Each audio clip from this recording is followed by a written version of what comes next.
नमस्कार, मी संदीप चव्हाण आणि आपण पाहताय LS मराठी। पाहूयात काही घडामोडी।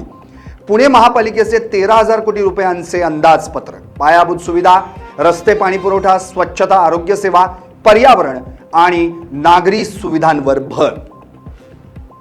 कृषी वाहिनी योजनेत 10,000 कोटींचा भ्रष्टाचार, अंबादास दानवे यांचा गंभीर आरोप, निर्मल नगर पोलीस ठाण्यात गुन्हे दाखल। पायलट कडून चूक कशी झाली याबाबत शंका, आत्मघातकी प्रकार असण्याची शक्यता, अंबादास दानवे यांची प्रतिक्रिया। बांगलादेशी नागरिक सीमा ओलांडून येत असतील तर सीमा सुरक्षित आहेत का, यामध्ये सरकारचं अपयश, अंबादास दानवे यांनी व्यक्त केली खंत। शिंदे गट सत्तेत असताना जिल्ह्यात पालकमंत्री आणि आमदार असताना हातगाड्यांच्या प्रश्नावर आंदोलन का करावं लागतं, प्रशासन तुमचं ऐकत नाही का, अंबादास दानवे यांचा सवाल। अकोला मनपाच्या 8 स्वीकृत नगरसेवकांची निवड, शहर सुधार आघाडीचे 4 सदस्य, निवड प्रक्रियेत निकषांचं पालन झालं आहे का, प्रश्न उपस्थित।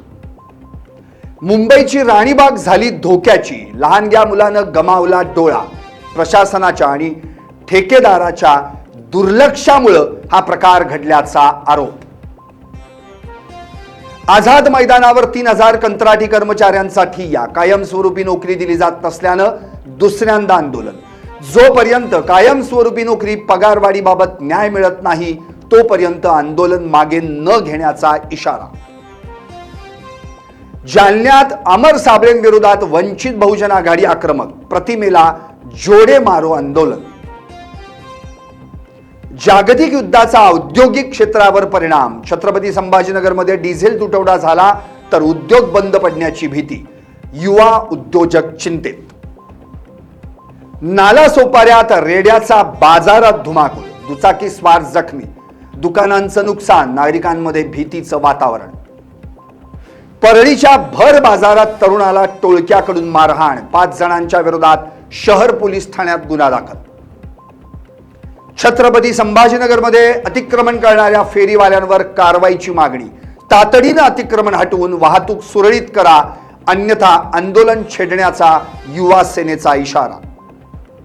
मुंबई नाशिक महामार्गावर भिवंडीत 2 रिक्षा चालकांचा अपघाती मृत्यू, अज्ञात वाहन चालकाचा शोध सुरू।